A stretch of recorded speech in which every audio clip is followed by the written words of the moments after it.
Welcome back. We continue talking about the abuse of alcohol in South Africa and the proposed law changes. We speak now to Matlakala Abram Mashishi, who is Greater Tshwane Regional Chairperson of the South African National Civic Organization, Sanco, to just get their perspective on this.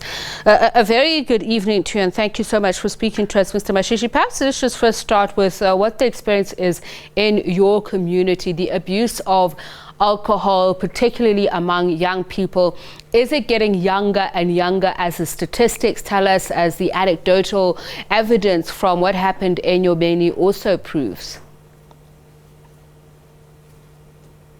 Thank you very much, and thank you very much to the viewers of SABC. I think the challenge that we are having from point of the community point of view, especially as Sanco, because we are rooted to the community, it's one, whereby our young people in particular, they are unemployed. So that's the bigger challenge that our government need to look into, the unemployment of young graduates, our own kids that have got matriculated, others have got degree, others have got honors, you name them. So the challenge with our government, the unemployment of young people, as we speak, previously it was around about 30 to 34%. Currently it might be around 40%. So you can blame the young people that they don't take care of themselves. And secondly, government, they are not coming with a lot of resources, activities, in particular that can keep our young people busy, so that they can keep them away from the streets. That's the challenge that we are having. So you're saying we must be holistic in our assessment of what are the socio-economic pressures, but also the availability of recreational facilities, and which is a fair point. But I'd like to hear from you. What is the extent of the problem in your communities? And, you know, I get you talking about young graduates or people who don't have opportunities, particularly to create some sort of livelihood. But if we're being told that the drinking age is getting younger and younger to the age of 11, what are the other sources of this problem? No, the challenge is the responsibilities from all stakeholders, that their parents, starting from home, that is the teacher at school, the police, that is the law enforcement agency. We are all responsible in that, because of the issue of young people to drink liquor. At some stage, we parents, we give young people more money, of which, of course, nowadays our young people demand to get more money. And when you question to say, why you must need such a huge money, because of we are still at school.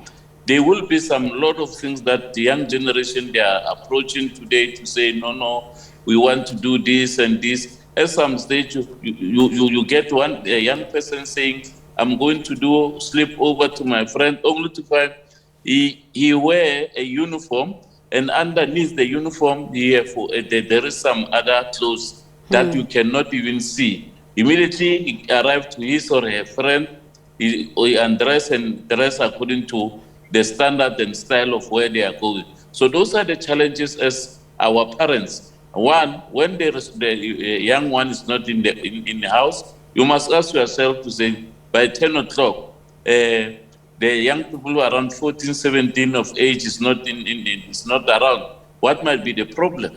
And at the tavern, when this young one comes, they need to question them and say, can we get your ID?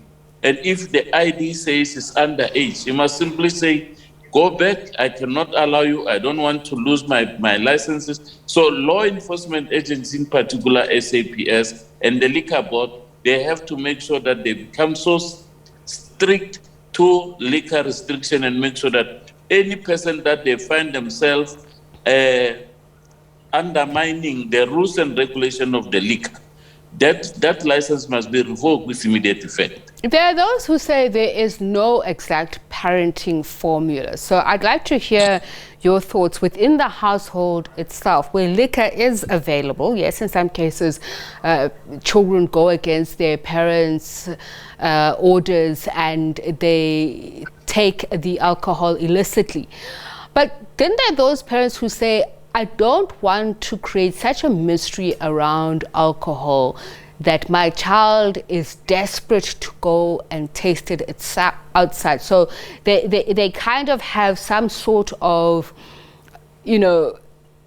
way of dealing with it, saying, here, taste it in front of me, or let me see, if you have now started drinking alcohol, you must do it so that I know how much. Share with me your experience around that. Does it work? Have you seen that? Can we blame parents who say that? Should there be strict guidelines for parents with regards to how they deal with children and alcohol? Definitely, there are irresponsible parents that they do that. I was watching some other videos where I think it's a 3 years kid, where he was smoking this hubbly, you call it hubbly bubbly. And you ask yourself to say, such parents are very useless and they are very irresponsible parents. You can't do that for a smaller child, because automatically you are damaging his brain, his life, his lungs, his health. It will be affected. So there are a lot of parents that, in particular, when these particularly women, they used to give their young ones liquor so that they can taste it, as we are saying. And that is mentality, it's very wrong. It's just a pity. Some of us as community leaders, we don't have the track record or the tracing mechanism to say, when you see such incident happening, that incident need to be followed to the latter and make sure that that particular parent, because it's useless, it cannot take responsibility for the future of our children. That's why they destroy these children from day one, giving them what they're not supposed to do. What do you see in That's the our problem. What do you see in the Greater Tshwane area? And because one also needs to understand that the cultures differ, even maybe not too much, but as I was saying to Mr. Ntimani, there is a different context sometimes from province to province. I want you to tell us what you see in the Greater Tshwane area, because some of the suggestions that are being made by the presidency, by government, is saying that there needs to be a uniform definition of what is illicit liquor. And it also talks about, being strict with advertising, whether on small media or social media. Firstly, young people have already started buying into this lifestyle that drinking, filming themselves drinking, is an enviable lifestyle. Do you agree that that needs to be limited? But secondly, the types of alcohol. There is thinking that if you have the sweeter, more, I say quote unquote, palatable type of alcohol that is seen, like they're different ages, to say your wine coolers or whatever, they are less harmful because they have a small amount of alcohol, but the taste is different. That is almost made for younger people or people who are not serious drinkers, but they all contain alcohol. No, I think liquor is liquor. That's why I agree with the president to say we need to make these rules and restrictions very tight. In Tshwane, in particular Tshwane, it depends on the area. The more where more people are struggling and suffering, where there's more poverty, it's where you find a lot of these drinkers, people who are drinking to the latter, people who are making babies and all that stuff. I don't know what is the cause of that, because more especially the study have taught us or have displayed to us to say people that are in informal settlement, rural, deep informal settlement, where poverty, you can feel it when you get into that area. It's where you get this lot of drunkard people, but in our area, you know, there are a lot of middle class and all that stuff. People who are staying in the estate who got their money, you know, the clever blacks, where they spoil their children at school to make sure that they get a lot of money. And with this lot of money, that's why in most cases they find themselves in the tavern because they don't know what to do with the money. So the only thing to groove and make them happy is to get the next tavern and make sure that they groove there and make themselves happy. As I said, the parents as well, they are the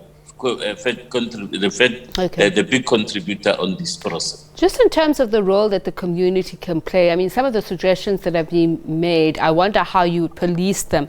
Ensuring a record of all liquor sales that is kept by outlets and prescribing a measure of detail in terms of what is sold and what is consumed. Do you think it will be possible for communities to be able to police that? How much alcohol is sold at an establishment and how much is consumed? I think government, together with ourselves as a stakeholder, we need to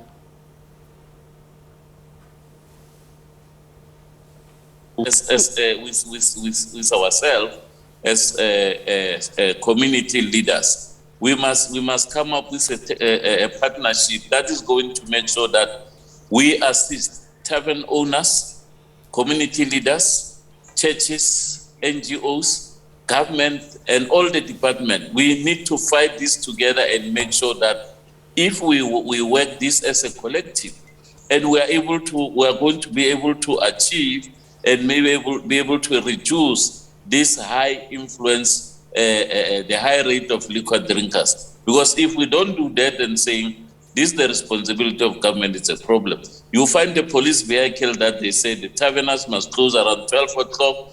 12 o'clock, you find a buggy going to the tavern, they give them 6 dumpies of liquor, Hansa or whatever you may call it, and the poor policeman just pass away ignoring as if he is supposed to do his duties. Instead of closing the tavern, he simply proceed and go. So there are community policing forum.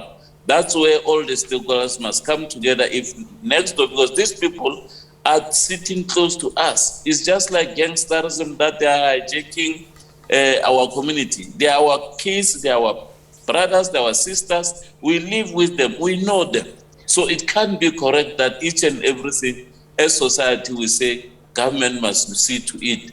We need to come as a collective and say government must have a budget in terms of dealing with this monster that is facing our future generation. Because if we don't do that, and then the whole country will be destroyed. We don't have. We're not going to have young people who's going to lead this country, who's going to take us further to like the likes of Oliver Tambo and Nelson Tata Mandela will be in trouble. Will be led by drunkards. Thank you so much for your time. Matlakala Abram Mashishi is the Greater Tshwane Regional Chairperson of the South African National Civic Organization.